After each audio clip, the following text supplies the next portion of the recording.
Hello everybody, and thank you for joining me for this episode. Yes, my Z camera with 2 card slots. Not exactly true, kind of. How are we doing it? Well, we're doing it with cables, and we're doing it with Wi-Fi, and we're doing it with smart devices. And whichever option you choose, it's inexpensive, less expensive than a medium-sized CFEXPRESS or XQD card, and it works well. So really, if you want those 2 slots and you're prepared to pay for 2 lots of media to go in them, well, I did a shoot yesterday, a commercial shoot for a university. And one thing that they often require is, as we shoot, we do a sort of preview to a device like this, iPad Pro. And I was thinking to myself, well, you know, we've talked a lot about the dual card slot, single card slot thing, and you know, how complicated is it to come up with a solution? And really, it's not complicated at all. I can't suddenly have 2 card slots in my Zs, but what we can do is have something that is in some ways not quite so good, and in other ways, it's actually better. So let's dive into that, shall we? So there's 2 things I wanted to talk about today, and that is the built-in system supplied by Nikon, which of course is SnapBridge, and the other one is CamRanger. This is the other solution that's available to the world. Now, I have the original one. I've had this for 3 or 4 years. There is an updated one, which is even better and faster. But this is what I can show you today. I'll look into the CamRanger too, and we'll have a play with that in due course. So I want to start with the Nikon and how the Nikon works. So here you can see we're connecting to it. We've connected to its Wi-Fi. Now we jump to the app. We're going to add a new device, add a camera. We're going to add the Z6. We're doing that. Absolutely. We'll do all those things. Great. All of that's correct. We jump out. We go back to SnapBridge. And now hopefully... And now that's just telling us if we want to end it all. Let's do remote photography, shall we? And we should get a live view through the iPad. There you go. There is a live view of me recording this way. So that's pretty bizarre. We're going from the camera we're shooting on, onto the screen that I can see myself on, onto the Z7, and then down here onto the iPad. It's all pretty crazy. So that's live view, and in live view you can shoot. So we can dial up what we want to do here on all aspects, change our f-stop, so on and so forth. You can see it all there. I don't need to explain what all these things are. We'll take a photo. Say cheese. This is probably downloading a RAW file. We haven't set that up. Look, but you even have tap to shoot. Okay, we'll just cancel that and see. Oh yeah, we don't want original format. We just want these for now, or we can go. Yeah, we'll just go 2 megapixels for now, because this is not the fast one. Okay, so that's that, and then you can click on this, and we can see all the pictures we've been taking, which is great, and we can zoom in and check them out. And these are just 2 megabyte JPEGs. The faster CamRanger, I think, is something like 5 or 10 times faster. You can choose to send whatever you want to send here. SnapBridge has its own pros and cons. Anyway, what we can see here is SnapBridge is very quick to connect. You can get 2 megapixel files really easily. You can shoot RAW files down to it. It all works. There it all is. And that's built in. You don't have to spend a cent.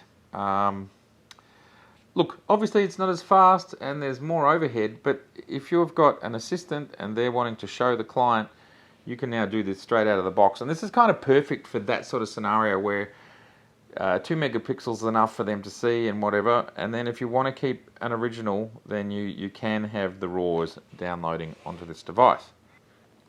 The other thing I wanted to show you was the CamRanger. This is it right here, and we are going to plug it in. So let's disconnect.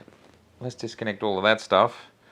So it's still running its Wi-Fi. It's just got a simple switch here on the side to turn it on. We're going to go over to its Wi-Fi, up here to Wi-Fi, boom. Its network is still running. There it is there. So this is now connected to the iPad, then just into the standard USB slot. We're going to drop this guy and we will plug him into the USB-C. That's it there. Great. Okay, we're connected to the CamRanger.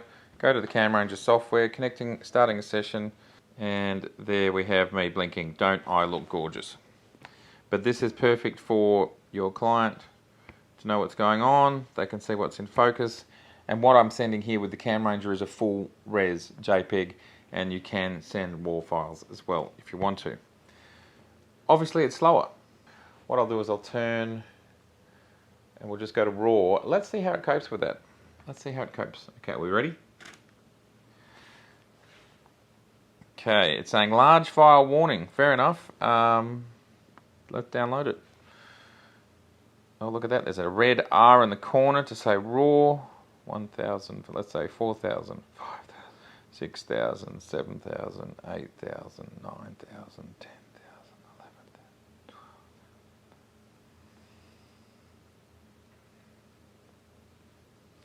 Okay, so that took about 15 seconds, but we have a RAW file here, and that is pretty spectacular. All the resolutions there, we got it all. That's pretty insane. The new CamRanger is, I think, 10 times faster than this one. It's Wi-Fi network. It's either 10 or 5. I will write this below. And then obviously these things end up in photos.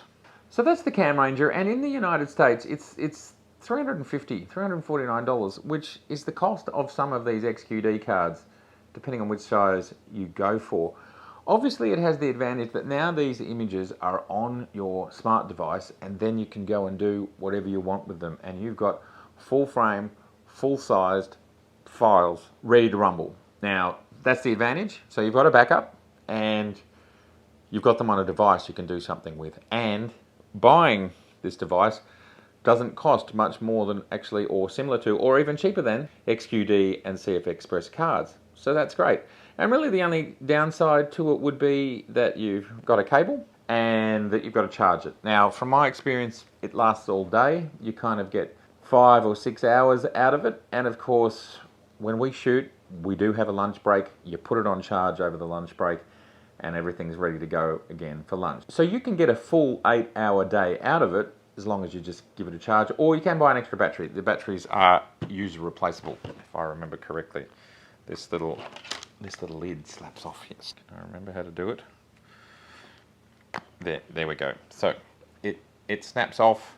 This is the case, snaps off, and you can replace that battery. So you've got either option. Either way, I think it's a really neat, it's really nice, it's really light. The new one sits in the hot shoe up there, so that works really well. So I kind of don't really see a lot of downsides to this. Like if you're desperate to have some sort of backup in an emergency, and JPEG is kind of enough if you actually have a failure in that kind of 1 in 1,000 chance, then even this old CamRanger, which you can probably get these for $100 now, it will give you full res JPEGs on a 46 megapixel camera, and they're coming down every 1 or 2 seconds. That's a great solution. I think it works. So yes, we kind of do have 2 card slots. We have some other advantages as well. So of course, that is a solution to 2 card slots. We've got the inbuilt SnapBridge, which it's not bad. For JPEGs, it works well. And the CamRanger, I think, is a great solution. It's very affordable. I reckon if you can find these around still, it might be $100 or $200. That's amazing. The new one is $349 US. And that's going to solve your problems. It's going to give you high-res JPEGs, medium-res JPEGs, low-res JPEGs, and even RAW files if you want to your iOS device or to anywhere else you like. Of course, I'd love to hear from you. What do you think of this solution? Is it a good one? Is it reasonable? Is it fair? Does it make the Z more workable for you if you were really worried about 2 card slots? Of course, having 46 megapixel JPEGs as a backup is pretty good, and a lot of people just do that as well. They just keep a high-res JPEG because, of course, it's only a kind of 1 in 1,000, 1 in 10,000 likelihood that this sort of thing is going to happen. And if you can still have a complete card failure and still give your clients full res JPEGs, they're going to be pretty excited and thankful you got to that point. I'd love to know what you think.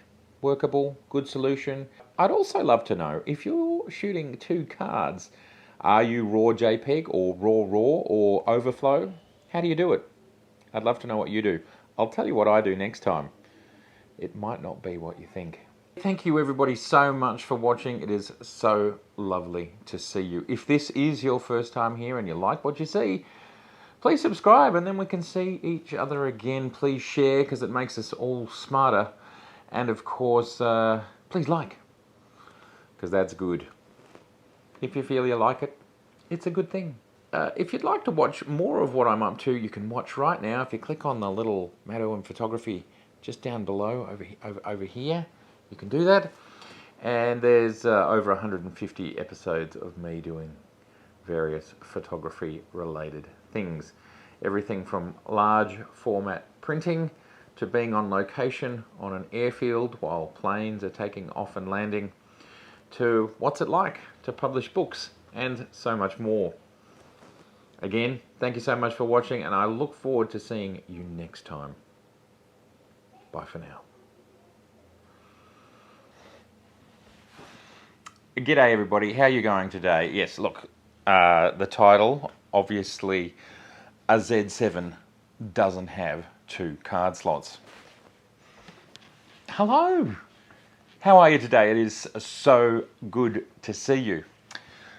Well, look, of course, the Z7 here, it doesn't magically have 2 card slots.